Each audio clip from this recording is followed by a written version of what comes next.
It feels so good to be back up this ladder. And what also feels good is that if we are going to be having a championship battle with only one team involved, it's going to be a damn exciting one. And there may be some interesting things to be had with the lower positions as well, because those lower positions, their stakes could be much higher. Speaking of lower positions and stakes, Sauber and Alpine have made some kind of weird pact which has resulted in Paul Aron, the reserve driver of the latter, taking part in 2 extra free practice 1 sessions in the green car, the first being around Silverstone this weekend, replacing Nico Hülkenberg.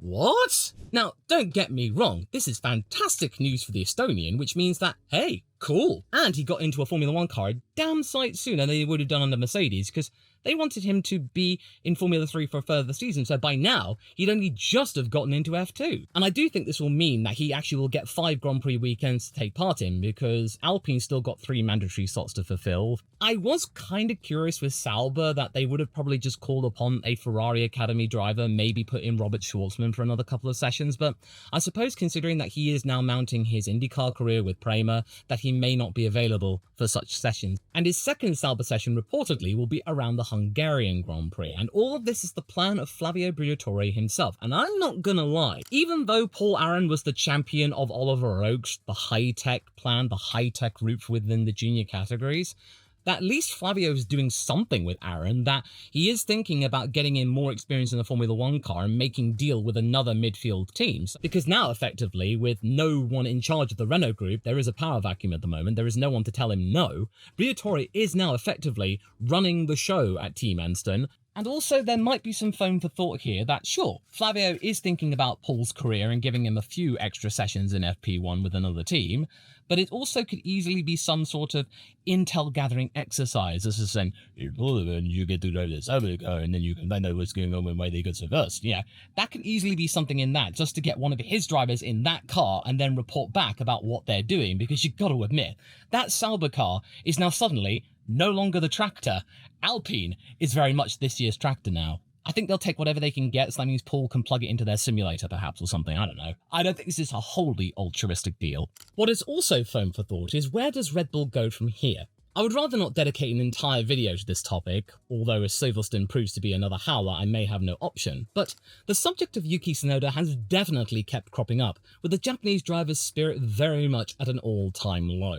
I mean, of course, this is not the first time that anyone who's been partaking in that second seat has felt some kind of abject despair trying to find some pace in that machine. But there is something different this time, that there is something going on where the wider world is starting to twig that, hey, maybe it isn't because Yuki sucks. Maybe it might be because what Max has been saying for many months now, the car. There might be some more sympathy or understanding from the press, including the British press. None other than Ted Kravitz, who admittedly might be on a mission to try and recoup some good favour with Red Bull after that attempt in trying to single out one person within Red Bull, and Max was having absolutely none of it. Because according to this recent interview I found from Crash.net, Ted is actually starting to say what Max has been saying all this time, that the problem is the car. However, it does set up a rather curious disconnect. Christian Horner, according to Racing News 365, initially calls out Yuki's own faults. A mistake in Q1 set off a chain of bad track position, traffic, then the penalty from Colapinto's incident, and overall the poor result.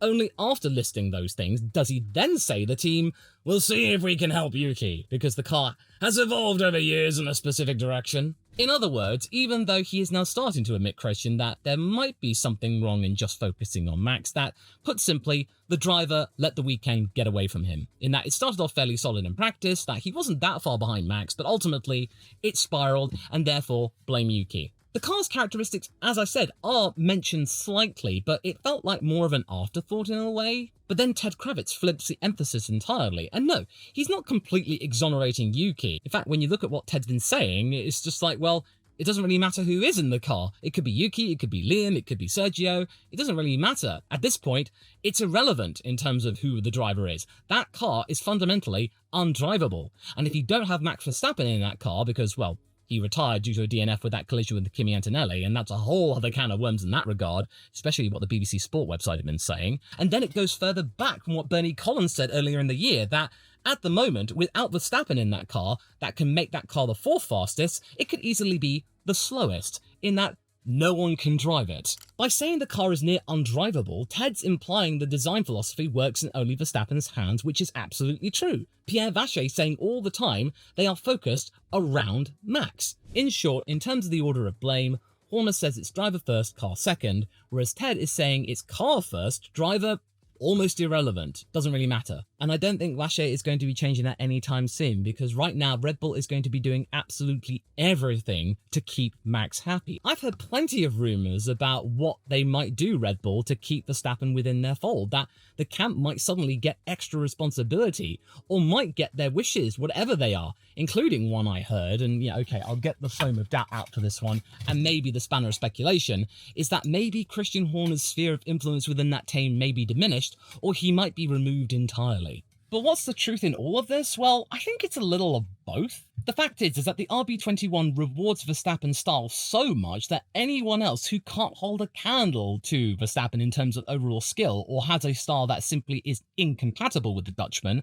will not be able to get that last few extra tenths which can make the difference in qualifying from 10th to first. You have to be absolutely on it to get within a snifter of getting into Q3, because you can't be 2, 3, 4 tenths behind Verstappen, or else you're not going to be in the same qualifying session, as we've seen multiple times this year. And until Red Bull suddenly waves the little white flag and softens the overall feel of the RB21 to make it more malleable to any other driver, or if they can find a driver whose style is quite close to Verstappen's, that means they don't have to change a thing, then I think they're going to be absolutely struggling. I even saw a video from F1 Unchained saying that Nico Hülkenberg's driving style is not that dissimilar to Max, and I mean, imagine that, eh? If we had Nico in that Red Bull next to Verstappen. Yet another news story about maybe Nico getting a chance for the front-running team and then it never materialising. But at least one consolation out of all of this is that the media is now starting to realise that it's not squarely on Yuki Tsunoda's shoulders to make this car better, in that he's got an uphill struggle. And no, this doesn't completely remove blame from the Japanese driver entirely, because he was really confident, borderline cocky, that he could be the one to fix the second seat coast. We all believed it. I believed it. But it just seems that this fundamental error and this issue of this car goes even deeper than we thought.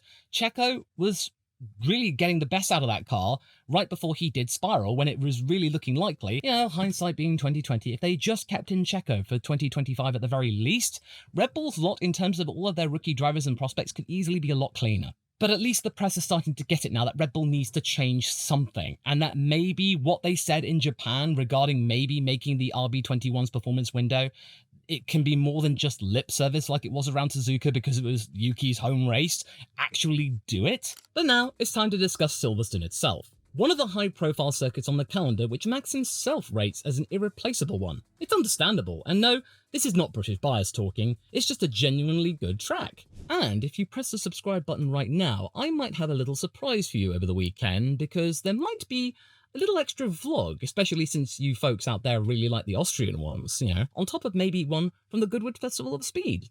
July's going to be very good in terms of walking around breaching containment. But yes, the British race in terms of weather will be a lot less baking than the Austrian one, with a noticeable chance of rain for Saturday and Sunday. Some forecasters calling Sunday as 50-50 in terms of rain. This might make things a little curious and give some drivers a chance for an opportunity that may not afford itself in the race should it have remained dry. But there is also an intriguing twist afoot with the tyres, because Pirelli's going to be doing some experiments here after the Austrian Grand Prix proved to, well, not have any experiments like we all thought. For Silverstone, they are making all of the tyres one step softer. It's going to be C2 for the hard, C3 for the medium, C4 for the soft. So that in itself, with the really abrasive Silverstone circuit, could make things very spicy indeed. And if I get this infographic right, there could be mandatory sets of tyres for specific sessions, as in teams have to use softs in qualifying and only softs. No playing around with mediums like we saw when the C6 came to town.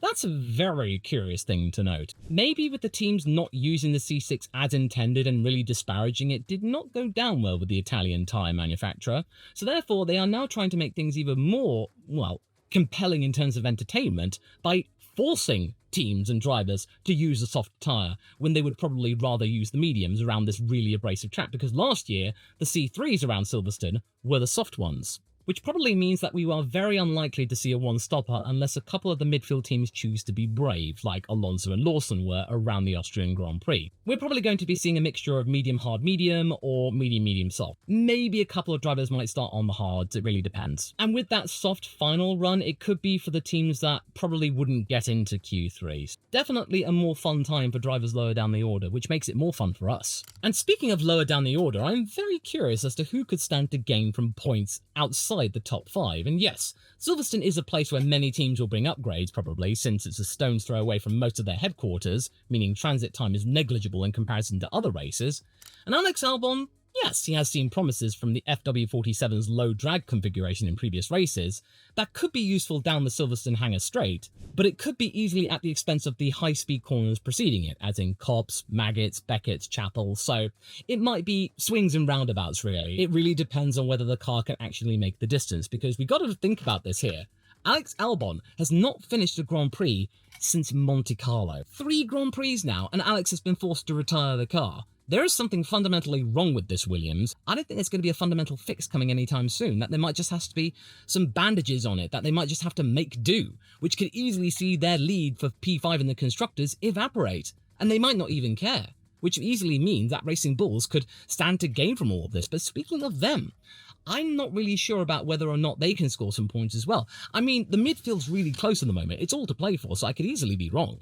But at the moment, you've really got to be looking at potentially maybe just the lower end of the points for either Lawson or Hadjar.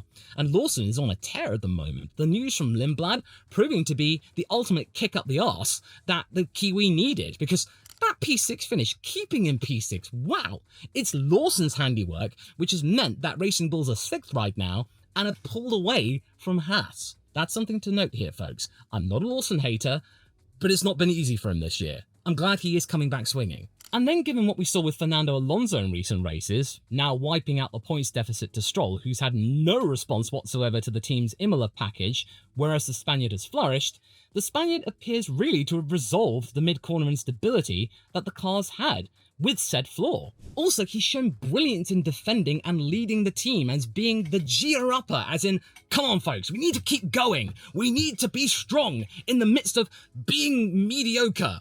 Whereas Lance Stroll has just been like, Dad, can I get out of the car now? That P7 finish in Austria, that was magnificent. That was expert, wonderful, ballsy even, trying to unlap himself in the midst of Piastri and Norris fighting for the lead. That is nuts. It's exciting though. Fernando has still got it. And maybe he is turning the heat up on the Canadian and starting to show some of his teammate killing abilities from back in the day, without maybe even trying, because, well, Lance isn't really even trying. If he does get a Q3 cameo, I wouldn't be surprised if he remains there, and it'll be a huge boost to Aston Martin, whose headquarters are literally right next to the track, as in, you have to drive past the Aston Martin HQ to get in to the Silverstone paddock. Now, I would understand that some of you might be thinking that me predicting a double points finish for Sauber around this track could easily be recency bias, but come on. Sauber have now been consistently scoring for a while now, and you might be thinking they're a dark horse for points. Well, I don't think they're quite that dark anymore. I think around this track, they could easily be quite likely for points. Maybe on the lower side, but they could easily still continue to erode the advantage that some of the upper midfield teams may have, that they can easily pull away from the likes of Alpine. I wouldn't be surprised if we see some kind of solid effort from Nico in qualifying, which might mean another cheeky P7 and maybe Bortoletto with a P10, because Gabriel has been really talking up Silverstone, saying that could easily be a good place for points. He really likes this track. I mean, Austria was a tour de force because he won there last year in F2. He absolutely adores this track, and we got to see the best of him at such an important moment. And I just got a notification on my phone that the cap I said I would get if he got into Q3 will arrive, so check out my socials for when I post it, because I'm a man of my word. And don't worry, I am including the Ferraris and the Mercedes in this mix here. I do think that one of the Ferraris will be getting some decent points, but I don't think it's going to be Lewis Hamilton at a disadvantage here. It could easily be Charles Leclerc in perhaps P6. Antonelli might be getting some sort of redemption arc in like P7 or something, but you got to admit, The Italian has not had a good time lately. In the last 5 races, he's only had one noticeable result, and that's that P3 in Canada. It's been a real school of hard knocks for him after a really strong start, and yes, you might be thinking, well, surely that means that if Verstappen does go to Mercedes, they'll drop Kimi. No, I don't think so. Toto has a plan for him, a 3-year plan, and if he did get rid of Antonelli, what does that say about the Mercedes junior team? It would totally undermine the entire project, and I'm pretty sure James Vowles would not be happy about that, since the junior team was his baby too. And okay, since the attic is starting to get a little bit hot right now, and it's been manifesting a lot of heat the last few days since I've not been up here, let's summarize my top 5 for the British Grand Prix. Here they are. Yes, we are doing this, folks. You might be thinking this is recency bias as well, but I am predicting that Lando Norris will go on to have back-to-back victories and win this year's British Grand Prix for the first time. Why? Well, isn't it obvious? He really loves this track, much like he loves the Austrian circuit, one of his strongest ones, and he's going to be coming into this race with the entire British public next to him, around him, and supporting him because, well, he's turned a corner. He's now responded well to the McLaren upgrades that were afforded to him in Canada and in Austria, and I really am just seeing a forward momentum, which is really good for the kid. That there could easily be something where he can gain that couple of extra tenths, and in qualifying, that's even more important. And not to mention the amount of support he's going to be getting from the Lando stand at Stowe, where even the curbs are going to be painted fluorescent yellow and black. That's going to be huge for him. He is the main star now, not Lewis Hamilton. The torch has been passed in that regard. Not to say that Lewis is down and out of it just yet, but the focus is aiming toward the future, with Lando Norris leading the British charge. Sure, Oscar did ultimately finish just a couple of seconds behind Lando at one of his strongest tracks, but as I've been saying many times in the past, points mean prizes, and Lando scored the most points and therefore got the biggest prize. Now, of course, Lando has been through a lot of it in the British press recently, including many content creators. And even though I have at times been quite lamenting about what Norris has been doing lately, he has also done things that have actually made me a little bit more hopeful in terms of his long-term prospects, in that he has knuckled down, he has responded, he has shown that he has pace in qualifying, because qualifying half a second in front of anyone else, admittedly thanks to Gasly's yellow flag, history won't remember that. They will look to that statistic and go, wow! 5 tenths! That's a lot. But yes, this home support will matter to him a lot, and it will easily make all the difference. And even though Lando is trying to be graceful and saying to the British crowd not to boo Oscar Piastri, don't label him as a villain, as I have seen some publications amongst the British tabloids calling Oscar, but I just really don't see anything that will be denying Lando a victory, save for like some sort of surprise rain shower, which makes strategy all the more important. Or maybe throw some kind of spanner in the works in qualifying. I think he's going to be absolutely fine, and I think he will be romping off to a fairly solid victory. But I don't think it's going to be like a 10-15 second affair. I think it's going to be within 5 seconds. It's going to be a very close one, but in a way, it doesn't matter. This is exactly what Lando needed to try and keep himself within the championship hunt, especially since Max Verstappen seems well and truly out of it. And yes, second place, as I alluded to, will be the likes of Oscar Piastri, and even though he does like this circuit, I am not going to sugarcoat it. The Austrian Grand Prix was a serious dent in terms of the Australians' overall confidence. And over the radio, not just that one time in the race, but also in qualifying, we heard a somewhat flustered Oscar Piastri, albeit in relation to anything to do with Alpine, so if you ever meet him in person, don't mention the A word. Seriously, last Sunday did sting Piastri quite immensely, even though he did get within a couple of seconds and almost back in DRS range for a round 2 near the end. Now around Silverstone, I do expect him to be able to shadow Lando a bit more convincingly, and maybe in terms of tyre longevity, there might not be much between them. But certainly not enough to be able to convert it into a pole though. Certainly a front row. I do think there is going to be a McLaren fight down to the first corner. McLaren's call though will probably be very interesting. I doubt they're going to be running similar strategies. I do think McLaren, to try and maximise points and think of any eventuality, because safety cars do happen around here, will be to split the strategies. And also crowd reception is a genuine factor here. I am really concerned that given what happened in Austria, where there was a moment when Oscar almost took Lando out, and he is fighting Lando for the championship, and now Lando is on an uptick of performance, that some fans at Silverstone will really not take kindly to Piastri, maybe even outright boo him. But let me make this clear. As I said a few minutes ago, Lando does not want this. So if you are a Lando fan, don't rip into Oscar, because that's not what your boy wants. And hey, even if it does happen, I don't think it's going to matter, because in terms of mental resilience, that is not one of Oscar's weak spots whatsoever. I don't think he will care, or at least he won't telegraph it if he cares. Just so long as an Alpine doesn't get in his way, because if he does, Jesus Christ! And then in third place, I'm putting a Ferrari. But it's not Charles Leclerc. I'm predicting that we will see in third place, Lewis Hamilton. Now, I've talked many times on this channel regarding places where Lewis Hamilton has won multiple times in terms of being a positive factor for his overall result.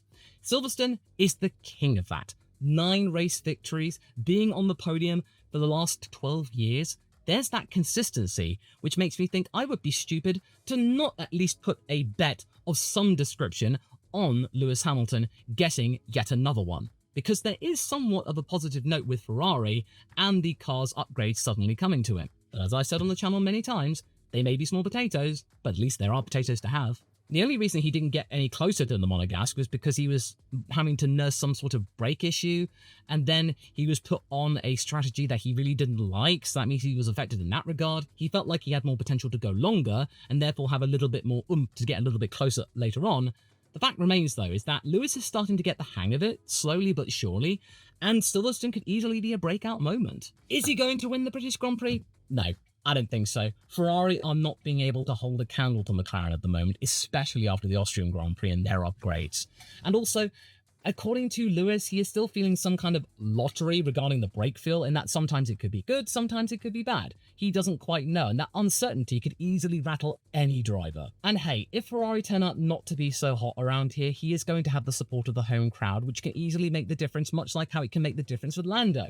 Sure, in terms of the overall hype and the overall attention that Silverstone is affording the drivers, Lewis isn't the main ticket here, but he is still a big one. Even in the worst times of Mercedes, he could get that car, the W13, the 14, on the podium. There is something special about this guy around this track, so to discount him would be a fool's errand. And Ferrari are starting to really steady the ship. It looked very solid around Austria, and they're now back in second place in the Constructors, and it's looking a little bit more certain. With Leclerc getting a podium, that is something as well. He was not that far behind the McLaren, sure, it was 19 seconds, but at least he wasn't in danger of being lapped, like Mercedes were, like Red Bull were. And I also think that Lewis will be really determined to give the home crowd a good show, for them and himself, because if he doesn't get a podium around here, this will be a huge psychological blow, because this will be the first time since 2013 he wouldn't have been on the dais, and that will be a really huge climb down, and there will be more questions had toward him.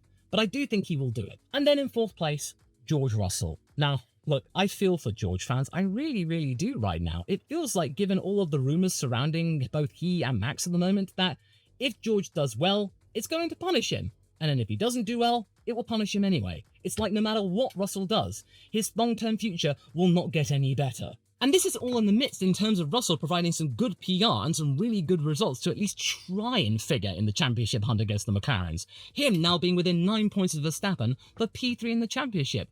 To say that you finished third place in the championship is a really good thing for your resume, and surely would guarantee you a good seat amongst the front-running teams. But right now, I'm not so sure, and I don't think George is that sure at the moment, that all of this mind games, this 4D chess that's going on behind the scenes with Toto and Verstappen, whatever's happening right now, but in terms of results, I think he will still want to give the results to prove to all and sundry that he has got what it takes to lead Mercedes, and that it will be up to Toto whether or not to believe in him or to discard him. I do think it will be another top 5 finish, another consistent one, but I don't think it will be enough to answer to Ferrari, especially a Ferrari in the hands of Lewis. But Mercedes will probably fare a little bit better, no, a fair amount better than they did in Austria, because the temperatures will be a lot cooler, there'll be a lot more cloud cover, which means the overall track temperatures will mean that the Mercedes will not fall foul to its biggest weakness in this regulation cycle, in terms of frying its rear tyres. And I wouldn't be surprised if we get some track-specific updates to aid George and Kimi's endeavours in trying to score some decent points around here for one of their home crowds, since they are based in Brackley, not that far away. And also, Russell has plenty of experience around this track, and I think that could easily shave a few metres on some curbs here or there,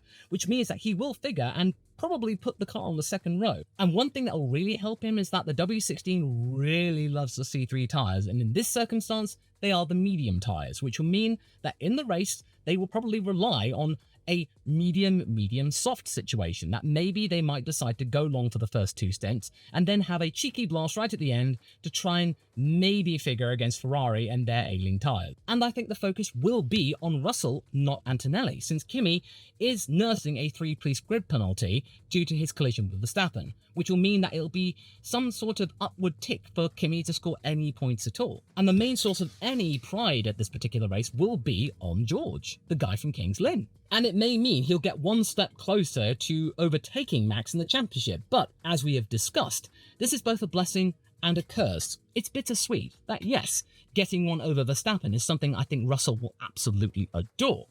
But given that Toto is not really considering results in terms of his overall decisions regarding contracts, unless we get an announcement this weekend regarding the lineup for Mercedes in the years to come, it's gonna be, it's so uncertain right now, it's ridiculous. And then in 5th place, speaking of Verstappen, there's Max Verstappen, Red Bull. It was a rather odd situation in Spielberg, wasn't it? It was probably the most passive I'd ever seen the Dutchman in a very long time. Absolutely chill with being taken out at turn 3. Well, I mean, I don't think he would have been a chill if it were Russell colliding to him. And yeah, I think he probably was trying to make sure he didn't get in any trouble whatsoever in terms of aggressive language. And yes, after the Austrian Grand Prix, 2 points of the penalty kind have expired, which means now he's down to 9, which affords some wiggle room to be a little bit more aggressive. But this being the British Grand Prix, and probably many British stewards, and a lot of negative sentiment toward him, I think he will be on his best behaviour here too. But it was still a little bit of a head-scratcher as to why he wasn't absolutely livid, especially since the RB21's upgrades that were brought for the Austrian Grand Prix brought mixed results, in that some things were solved, but then other things weren't solved, in that Verstappen didn't feel compelled to at least try and go for a following lap. But supposing these upgrades that were bought for Austria and only for Max's car were supposed to be brought for this Grand Prix, so maybe the floor and suspension tweaks that were afforded to him around the Red Bull Ring might bear more fruit around here, which may mean he might figure for a top 5 finish if it remains dry, and if it does suddenly get a little bit damp, maybe a cheeky podium. But right now, I am suspecting probably, it will be, nice weather, 22, 23, but it will be mainly cloudy with a little bit of sun. So I don't think that'll be enough for the Dutchman to get any higher than 5th. But I do think a downpour will be required to twist things majorly in his favour. So that means maybe he might try some sort of slick tyre gamble, which gives him a few more seconds on the rest of the field, because he is one of the best drivers, if not the best in the wet. Because it worked for him last year, it rocketed him up the order, which meant that he finished 2nd behind Lewis, just a few seconds under the road. Yes, I'm really intrigued about Max's long-term prospect right now, considering he was just so calm at last weekend's Grand Prix. You'd think he would have been mad, having had no chance to try and get back up the order, because he was taking a couple of places into turn 3. The entire situation is just odd. I mean, it is food for thought though, but it's still rather odd. But I am really pleased that he's been really forgiving toward the rookies, something that wasn't afforded to him when he himself was a rookie. The entire medium was tearing into him when he was 18. And I got to see this in person over the Austrian weekend and documented it all in a 4-part series. To experience what it's like to attend a Grand Prix, especially a very party-driven one, watch this video next and its following parts straight after this one.